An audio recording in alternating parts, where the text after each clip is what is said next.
Hello everyone, welcome back to my channel Sharmi's blog. তো কেমন আছো তোমরা সবাই? আশা করছি তোমরা সকলে খুব ভালো আছো। আমি ভালো নেই, মানে আমার মনটা ভালো নেই আজকে। তো কেন ভালো নেই সেটাই তোমাদের সাথে শেয়ার করব। তো চলো, তোমাদের সকলকে স্বাগত জানিয়ে ভিডিওটা শুরু করছি। এই যে বাইকটা তোমরা দেখতে পাচ্ছ, নিনজা 650। তো এটা তোমাদের কারোরই অজানা নয়, মানে যারা আমার ফ্যামিলি মেম্বার আছো তারা সকলেই হয়তো জানো যে এটা হচ্ছে তোমাদের দাদা ভাইয়ের বাইক। তো তোমাদের দাদা ভাইয়ের দুটো বাইক এর আগেই একবার বলেছিলাম, যে ওই কেটিএম ডিউক 200 একটা, আর এই নিনজা 650 একটা। তো অনেক দিন ধরেই এই বাইকটা সেল করা নিয়ে মানে আলোচনা চলছিল আমাদের মধ্যে। ফাইনালি আজকে বাইকটা সেল করে দিচ্ছে। গুনে নাও, শোনাই। কিন্তু আমি আপনাকে চেক দেব আবার। না, চেক লাগবে না, ক্যাশ করে দেবো। আরে আমার রাইটের ব্যাপার আছে, আপনাদের কি আছে?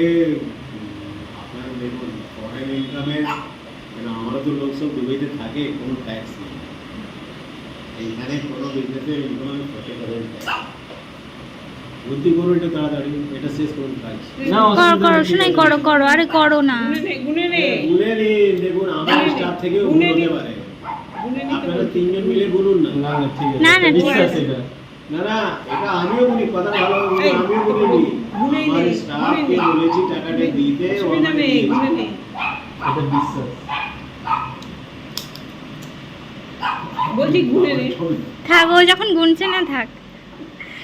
আরে যার আর কি, যার যে বাইকটা বিক্রি করছে তাকেও তো পাঠাতে হবে। এবার ও তো আর দেখতে পাচ্ছে না এগুলো। আমি কনফারেন্স দিলাম, এই দেখো দাদা যেরকম বলছে বাইকের একটা ফটো তুলে নে, লাস্ট ফটো। আরো ওই জন্যই আমার আশা, বলছে ভিডিও করে রাখবে, আমি যেন দেখতে পাই ভিডিওগুলো। আপনার টাকা আমি দুবাই পাঠাতে আমিও তো যাই তো সব ওমান দুবাই। আমার বন্ধু ছিল আপনার মাস্কাটে টয়োটা কোম্পানি ম্যানেজার, চলে এসেছে মাস্টারে টয়োটা, হ্যাঁ, গালার ওখানে ছিল টয়োটা শোরুম। ওইটাও ম্যানেজার ছিল, ও চলে এসে এখন হায়দ্রাবাদে থাকে। কাগজগুলো সব একদিকে সুন্দর করে রেখে, ওটা সব থেকে ইম্পর্টেন্ট, রেখে এর ভেতরে ঢুকে। বাড়িতে ঢুকছি যখন না, বাইকটা ওখানে দেখে চোখ দিয়ে কেন জানি না জল পড়ছে, মানে ভাবিনি যে বাইকটা কখনো বিক্রি করে দেবে। ইনি বলেন এর থেকে বড় বাইক কিনবো। আমি তো বারে বারে আমার ছেলেকে কথাটা ভালোভাবে বুঝুন, বাইকের শেষ নেই।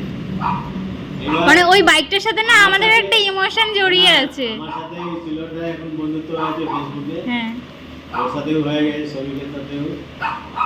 এবার আমার ব্যাপার তো জানে না এরা, বাইক চালায়। আমি বলছি, এখন আমাকে জিজ্ঞাসা করছি, আমি 2 বছর অল ইন্ডিয়া ট্র্যাক চ্যাম্পিয়ন, আমি নিজে ট্র্যাক। আর আমি কি বাইক চালাই জানো? এটা আমি শখে নিচ্ছি। এই বাইকটা মানে তোমাদের বাইক আছে এত সুন্দর বলে নিচ্ছি। আমি চালাই হার্লি ডেভিডসন 903 ফাইভ আর হোন্ডা গোল্ড, এই দুটো বাইক আমি চালাই। সিলভেস্টার নিজের গায়ে স্ক্র্যাচ আসতে দেবে, তো বাইকে স্ক্র্যাচ আসতে দেবে না। তো এতক্ষণে তোমরা নিশ্চয়ই ভিডিওটা দেখে বুঝতে পেরে গেছো যে ইনিই হচ্ছেন সেই ব্যক্তি যিনি কিনা আমাদের বাইকটা কিনেছেন। তো তোমরা তো সবাই জানো, জামাই ষষ্ঠীর কারণে আমি আমার বাবার বাড়িতে গেছিলাম। তো জামাই ষষ্ঠী ছিল বুধবারে, এটা হচ্ছে শুক্রবারের ভিডিও। আমার বৃহস্পতিবার দিন মানে বাড়িতে চলে আসার কথা ছিল, যেহেতু বৃহস্পতিবার ছিল বলে আমার মা বললে লক্ষ্মীবার দিন বাড়ি থেকে যাস না, তো যাইনি। এটা হচ্ছে শুক্রবারের ভিডিও, মানে ইনি শুক্রবার দিন আমাদের বাড়িতে এসেছেন বাইকটা দেখতে দেখতে এসেই ওনার পছন্দ হয়ে গেছে, তো উনি বাইকটা নিয়ে যাবেন। আমার যেহেতু শুক্রবার দিন বাড়ি ফেরার কথা ছিল, যার কারণে আমি টোটো বলে রেখেছিলাম ওই 6টা নাগাদ, কারণ কি খুব গরম, তো জানোই যে বাচ্চা নিয়ে গরমের মধ্যে, সেই কারণে টোটো কাকুকে বলে রেখেছিলাম 6:30টায় যাব। কিন্তু আমার মেয়ে এত ঘুমাচ্ছে, ওকে আমি হাজার তুলেও আনতে পারলাম না। আর ইনি হচ্ছেন আমাদের বাড়িতে, মানে আমার শ্বশুরবাড়িতে 4:30টার মধ্যে পৌঁছে গেছিলেন। তো তোমাদের দাদাভাই আমাকে বলছিলেন যাওয়ার জন্য, কারণ কি যত ডকুমেন্টস তোমার দাদাভাইয়ের আছে, তারপরে বাইকের সব পেপারসগুলো আমার কাছে ছিল, যার কারণে তোমার দাদাভাই আমাকে বলছিল যে বাড়িতে যাও, দরকার হলে মেয়েকে তোমার মায়ের কাছে রেখে তুমি বাড়ি থেকে ঘুরে আসো। তো কিছু ফর্মালিটিস ছিল, মানে কিছু সিগনেচার করা বাকি ছিল, তো ওনার কিছু সাইন ছিল, আমার কিছু সাইনের দরকার ছিল, যার কারণে আমাকে যেতে হয়েছিল। তো আমি মেয়েকে আমার মায়ের কাছে রেখে বেরিয়ে গেছিলাম, কারণ কি আমার মেয়ে সেই সময় ঘুমাচ্ছিল। তো আমি ওকে অনেকবার তোলার চেষ্টা করেছিলাম, তো ও খুব কাঁদছিল, মানে ও ঘুম থেকে উঠবে না, জোর করে, মানে কাঁচা ঘুম ভাঙলে যেরকম একটা হয় না, তো সেই রকম খুব কান্নাকাটি করছিল। তো মা বললো যে ওকে আমি ঘুম পাড়াচ্ছি, আমি আমার কাছে রেখে তুই যা, চলে যা। আর তোমাদের দাদাভাইও আমাকে অনেকবার করে বলছে যে যাও, তুমি বাড়িতে যাও, সব ডকুমেন্টস তোমার কাছে আছে, তো বাইকটা বিক্রি করে দিচ্ছি, আর কখনো দেখা হবে না বাইকটার সাথে।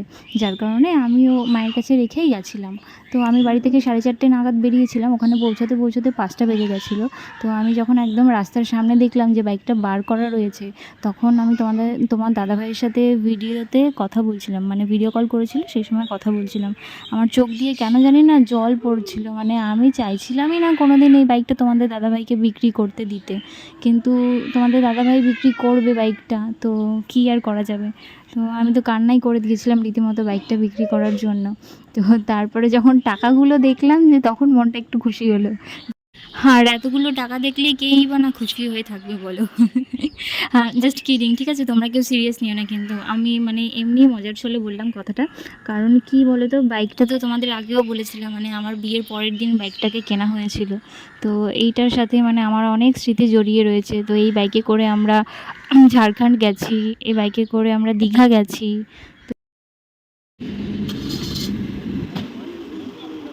একটু চালান না বাইকটা, রিকোয়েস্ট, এটা রিকোয়েস্ট আপনার কাছে,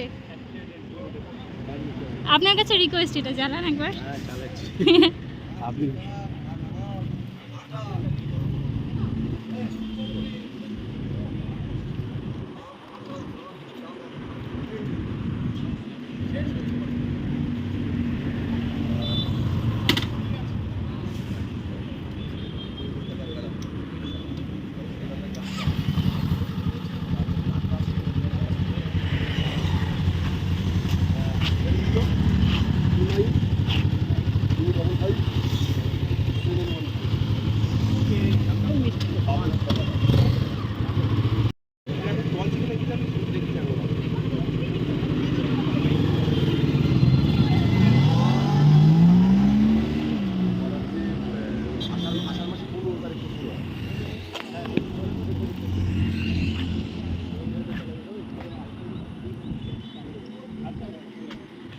ওইদিকে দাঁড়াও। কোন দিকে দাঁড়াবো? এখানে দাঁড়ালে দেখা যাবে।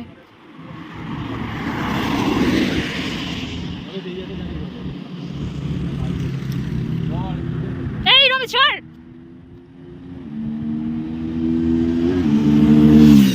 ও বাবা,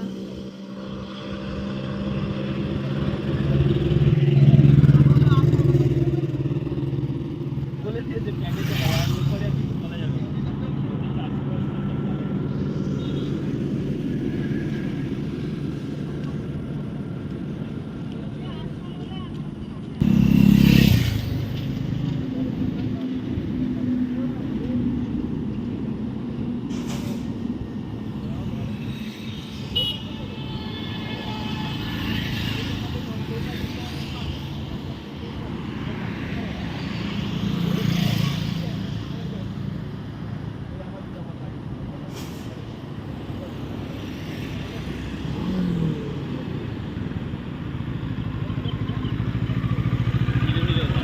তো আমাদের যত ফর্মালিটিস ছিল সব কমপ্লিট হয়ে গেছিলো, আর উনিও পেমেন্ট করে দিয়েছিলেন, মানে উনি কিছু টাকা ক্যাশ দিয়েছিলেন, আর আমাকে অনলাইন ট্রান্সফার করেছিলেন 1,00,000 টাকা, আর 1,10,000 টাকা মানে পেতাম, যেটা অনলাইন ট্রানজ্যাকশন হচ্ছিল না ওনার কাছে। তো উনি যে প্রাইভেট গাড়ি করে এসেছিলেন, সেই গাড়ি করেই আমার দেওরকে নিয়ে উনি হচ্ছে ওনার বাড়িতে গেছিলেন, তো ওর হাতে ক্যাশটা দিয়ে তারপরে পাঠিয়েছিলেন। উনি এত ভালো লোক, মানে আমার দেওরকে সাথে করে নিয়ে গেছিলেন ওই গাড়ির ড্রাইভার। তো পুরো সেফ আর কি, টাকাটাও আমার দেওরের হাতে দিয়ে আবার পাঠিয়েছিলেন, গাড়ি করে রিটার্ন পাঠিয়েছিলেন। তো উনি হচ্ছেন মানে সেই বড় মাপের রাইডার, মানে সেই লেভেলের রাইডার আর কি। উনি ওই হার্লে ডেভিসনের বাইক চালায়, যারা আর কি বাইক রাইড করে তারা হয়তো চিনে থাকবেন হার্লে ডেভিসনকে। তারপর উনি ফ্যাটবা অ্যানিভার্সারির 2000 সিসির বাইক চালায়, মানে উনি সেই লেভেলের বাইক চালায়, মানে অনেক অনেক এক্সপেন্সিভ বাইক ওনার চালানো আছে, মানে এটা এই বাইকটা ওনার কাছে কিছুই না, এর থেকে মানে 47 লাখ টাকা দামের বাইকও উনি চালিয়েছেন, সেই মানে উনি গল্পই করছিলেন বসে বসে। তো উনি এখন বাড়ি চলে যাবেন বাইকটা নিয়ে। আর তোমাদের দাদাভাইয়ের একটা কথা হচ্ছে যে যাক আমরা বাইকটা মানে এমন কারো হাতে দিইনি যে যে কিনা বাইকটাকে মানে নোংরা করবে, নষ্ট করবে আর কি, মানে ওনাকে দেখে বোঝা গেল যে বাইকের প্রতি ওনারও একটা আলাদা ভালোবাসা রয়েছে।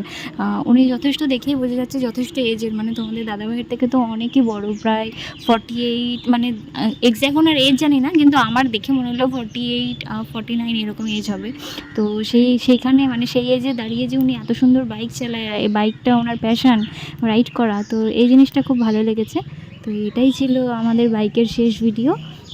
তো উনি বাইকটা নিয়ে বাড়ি চলে গেলেন, তো আমার তো খুব মন খারাপ হচ্ছিলো, বাইকটা যেহেতু নিয়ে চলে গেল আর কখনো দেখতে পাবো না, মানে বাইকটা যেই জায়গায় সবসময় রাখা থাকতো সেই জায়গাটা ঘরে এসে দেখলাম ফাঁকা হয়ে রয়েছে, খুব মন খারাপ ছিল কদিন।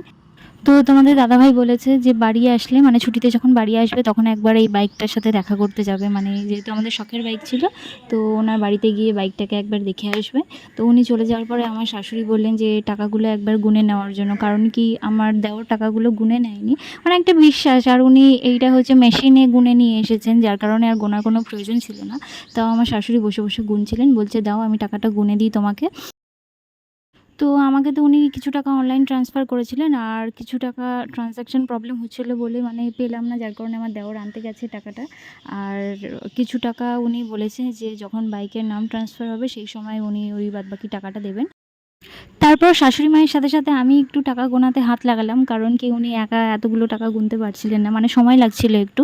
তো আমাকে আবার তাড়াহুড়ো করে বাড়িতে যেতে হবে, মা ফোন করে বললো যে তোর মেয়ে উঠে গেছে, আমি ওর খাবার রেডি করে রেখেছি, তো তুই বাড়িতে এসে খাওয়াবি, কারণ কি ও তো কারোর কাছে খেতে যায় না, আর অন্য কারো হাতে খেলে না ও বমি করে দেয়। তো মানে এটা ওর একটা অভ্যেস কেন জানি না। তো যার কারণে আমি তাড়াতাড়ি টাকা পয়সাগুলো গুনে লকারে রেখে বাড়ি চলে গেলাম। তো পরের দিনই আবার চলে এসেছিলাম শ্বশুর বাড়িতে। তো চলো আজকের মতো ভিডিওটা এখানেই শেষ করছি, ততক্ষণ তোমরা সকলে ভালো থেকো, সুস্থ থেকো, আর যারা যারা আমার চ্যানেলে নতুন আছো তারা প্লিজ আমার চ্যানেলটাকে সাবস্ক্রাইব করে দিও। তো এখনের মতো টাটা।